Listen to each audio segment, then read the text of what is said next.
दोस्तों, mission take classes में आप सभी का एक बार फिर से स्वागत। भौतिक विज्ञान के 10 महत्वपूर्ण क्वेश्चन लेकर आए हैं। ये वीडियो स्किप मत करिएगा, अंत तक ज़रूर देखिएगा। इम्पॉर्टेंट क्वेश्चन है। आइए देखते हैं क्वेश्चन नंबर 1। एक स्वतंत्र रूप से लटका हुआ चुंबक। एक स्वतंत्र रूप से लटका हुआ चुंबक सदैव करता है या ठहरता है या रहता है पूर्व उत्तर दिशा में, उत्तर पश्चिम दिशा में, उत्तर दक्षिण दिशा में, दक्षिण पश्चिम दिशा में। तो हमेशा कोई चुंबक है, अगर उसको हम लटकाएं तो सदैव नॉर्थ और साउथ दिशा में ठहरता है। किसमें? नॉर्थ और साउथ दिशा में ठहरता है। तो ये उत्तर और दक्षिण, ऑप्शन नंबर 3 सही है। क्लियर। अब यहाँ पे ये जो पोल बन रहे हैं, नॉर्थ पोल और साउथ पोल, यहाँ दोनों के सामर्थ्य बराबर हैं। और जो बाहर इसके तरंगे निकलती हैं, जो किरणें निकलती हैं, जो चुंबकीय रेखाएं होती हैं, बाहर ये नॉर्थ से साउथ जाती हैं। कहाँ से? नॉर्थ से साउथ। जबकि अंदर जो चलती हैं ये साउथ टू नॉर्थ चलती हैं। ध्यान दीजिएगा। और अगर इस चुंबक को तोड़ के कई चुंबक बना दिया जाए तो प्रत्येक चुंबक एक स्वतंत्र चुंबक बन जाएगा। प्रत्येक चुंबक एक स्वतंत्र चुंबक बन जाएगा। क्लियर। अब बात करते हैं क्वेश्चन नंबर 2। मुक्त रूप से लटका हुआ चुंबकीय सुई, मैग्नेटिक कंपास, भौगोलिक अक्ष के साथ कोण बनाता है 20 डिग्री, 16 डिग्री, 18 डिग्री, 15 डिग्री। तो ये ऑप्शन आपका जो सही है, ये ऑप्शन नंबर सी सही है। कितना बनाता है? 18 डिग्री। जो कोण बनाएगा वो बनाएगा 18 डिग्री। क्लियर। ये बात समझ में आ रहा है ना। अब बात करते हैं क्वेश्चन नंबर 3। लेंज का नियम है या लेंज का नियम आधारित है द्रव्यमान संरक्षण पर, संवेग संरक्षण, ऊर्जा संरक्षण, द्रव्यमान व ऊर्जा संरक्षण। तो लेंज नियम जो है ये ऊर्जा संरक्षण पे आधारित है। ऊर्जा संरक्षण क्या कहता है? हम किसी भी ऊर्जा को पैदा नहीं कर सकते हैं, एक रूप से दूसरे रूप में परिवर्तित कर सकते हैं। एक रूप से दूसरे रूप में परिवर्तित कर सकते हैं। क्लियर। अब बात करते हैं क्वेश्चन नंबर 4। पॉजिट्रॉन की खोज किसने की थी? पॉजिट्रॉन की खोज किसने की थी? Rutherford, Thomson, Chadwick, Anderson. तो पॉजिट्रॉन की जो खोज की थी वो एंडरसन ने की थी। क्लियर। यहाँ से एक ट्रिक है, ईंट पर नाच। ईंट पर नाच। अब देखिए, इलेक्ट्रॉन का खोज थॉमसन ने किया, प्रोटॉन का खोज रदरफोर्ड ने किया, न्यूट्रॉन का खोज चैडविक ने किया। क्लियर।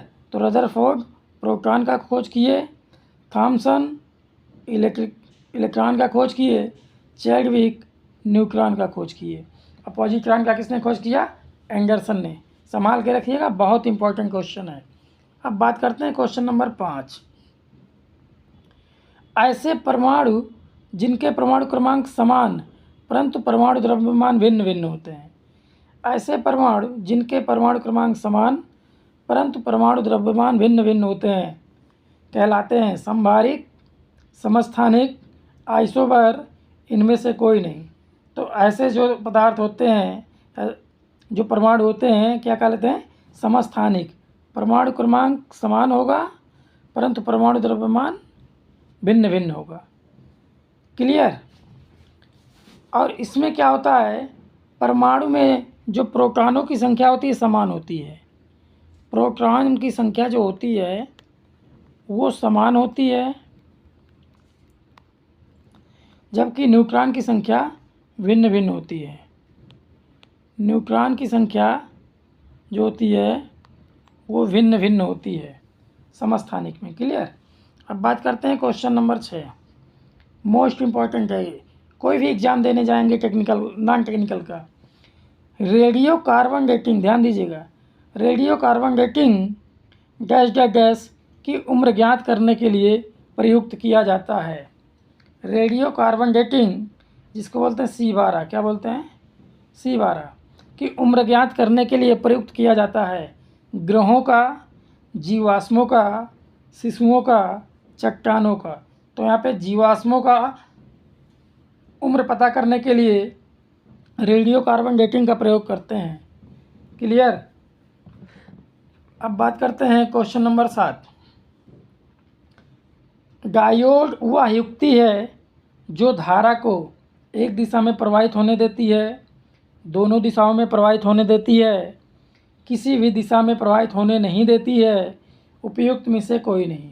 डायोड एक ऐसी युक्ति है जो एक दिशा में प्रवाहित होने देती है धारा को किसी एक दिशा में। मान लीजिए ये देखिए, ये डायोड का सिंबल है, इसमें सिर्फ धारा एक ही दिशा में बह सकती है, धारा केवल एक ही दिशा में बह सकती है, दूसरी दिशा में धारा ये नहीं बहेगी।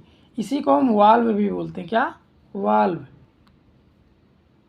वाल्व क्या होता है, वाल्व में सिर्फ एक ही दिशा से धारा बहेगी, दूसरी दिशा से धारा नहीं बहेगी। तो ये डायोड हो गया जो धारा को एक दिशा में प्रवाहित होने देती है। क्लियर। अब बात करते हैं क्वेश्चन नंबर 8, निम्नलिखित में कौन विद्युत चुम्बकीय तरंग नहीं है। निम्नलिखित में कौन विद्युत चुम्बकीय तरंग नहीं है। यक्ष किरणें, प्रकाश किरणें, प्रासरभ्य किरणें, उष्मीय विकिरण। तो जो प्रासरभ्य किरणें हैं या प्रासरभ्य तरंगें हैं ये आपका चुम्बकीय तरंग नहीं है, विद्युत चुम्बकीय तरंग नहीं है। लेकिन यहाँ हम बात करते हैं यक्ष किरणों की खोज किसने की। यक्ष किरणों की खोज किसने की, बहुत इम्पॉर्टेंट है। तो ये रॉन्टजन ने किया है। कौन किया है, रॉन्टजन ने खोज किया किसका, यक्ष किरणों का। क्लियर। ये भी रेलवे में बहुत बार क्वेश्चन आया हुआ है।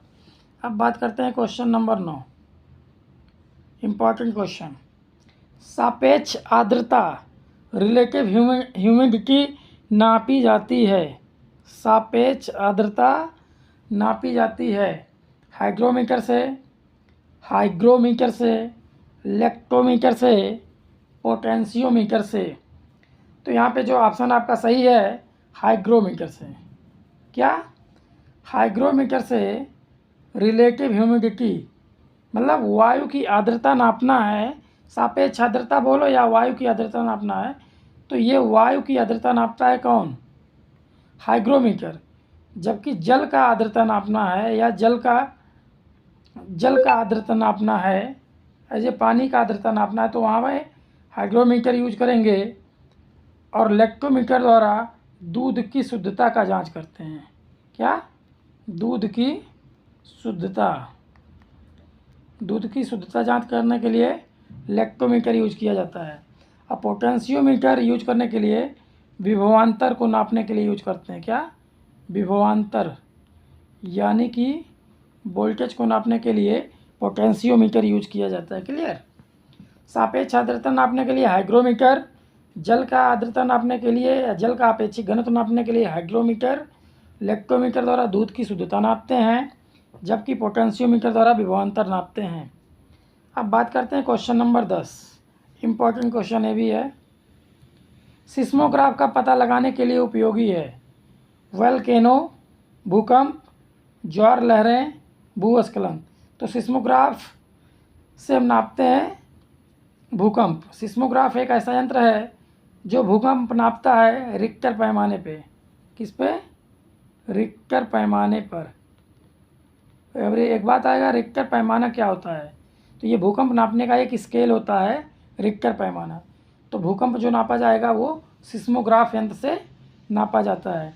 अगर यह वीडियो आपको अच्छा लगा हो तो लाइक करें, शेयर करें, सब्सक्राइब करना ना भूलें। थैंक यू, धन्यवाद।